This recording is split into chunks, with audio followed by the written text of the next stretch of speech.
Hello ನಮಸ್ತೆ friends. ನೋಡಿ friends, ಇವತ್ತು ತಿಂಡಿ ಏನು ಅನ್ನೋದು ತೋರಿಸ್ತೀನಿ. ಅವಲಕ್ಕಿ ಉಪ್ಪಿಟ್ಟು ಮತ್ತು ಬಿಸಿ ಬಿಸಿ ರೈಸು.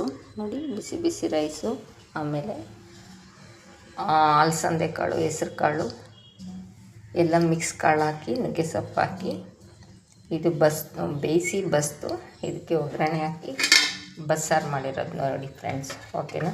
ಇದು ಬಸ್ಸಾರು. ಓಕೆ, ನಿಮ್ಗೆ ಇಷ್ಟ ಆದರೆ ಲೈಕ್ ಮಾಡಿ, ಶೇರ್ ಮಾಡಿ, ಸಬ್ಸ್ಕ್ರೈಬ್ ಆಗಿ. ನನ್ನ ಕಲಾವತಿ ಅಟ್ ಮೈಸೂರು 2 ಚಾನಲ್ಗೆ ಸಬ್ಸ್ಕ್ರೈಬ್ ಆಗಿ ಫ್ರೆಂಡ್ಸ್. ಓಕೆನಾ? Thank you, bye friends. Hello ನಮಸ್ತೆ ಫ್ರೆಂಡ್ಸ್. ನೋಡಿ ಫ್ರೆಂಡ್ಸ್, ಇವತ್ತು ತಿಂಡಿ ಏನು ಅನ್ನೋದು ತೋರಿಸ್ತೀನಿ. ಅವಲಕ್ಕಿ ಉಪ್ಪಿಟ್ಟು ಮತ್ತು ಬಿಸಿ ಬಿಸಿ ರೈಸು. ನೋಡಿ, ಬಿಸಿ ಬಿಸಿ ರೈಸು, ಆಮೇಲೆ ಅಲಸಂದೆ ಕಾಳು, ಹೆಸ್ರು ಕಾಳು ಎಲ್ಲ ಮಿಕ್ಸ್ ಕಾಳು ಹಾಕಿ ನುಗ್ಗೆ ಸೊಪ್ಪು ಹಾಕಿ ಇದು ಬೇಯಿಸಿ ಇದಕ್ಕೆ ಒಗ್ಗರಣೆ ಹಾಕಿ ಬಸ್ಸಾರು ಮಾಡಿರೋದು ನೋಡಿ ಫ್ರೆಂಡ್ಸ್. ಓಕೆನಾ? ಇದು ಬಸ್ಸಾರು. ಓಕೆ, ನಿಮ್ಗೆ ಇಷ್ಟ ಆದರೆ ಲೈಕ್ ಮಾಡಿ, ಶೇರ್ ಮಾಡಿ, ಸಬ್ಸ್ಕ್ರೈಬ್ ಆಗಿ. ನನ್ನ ಕಲಾವತಿ ಅಟ್ ಮೈಸೂರು 2 ಚಾನಲ್ಗೆ ಸಬ್ಸ್ಕ್ರೈಬ್ ಆಗಿ ಫ್ರೆಂಡ್ಸ್. ಓಕೆನಾ? Thank you, bye friends.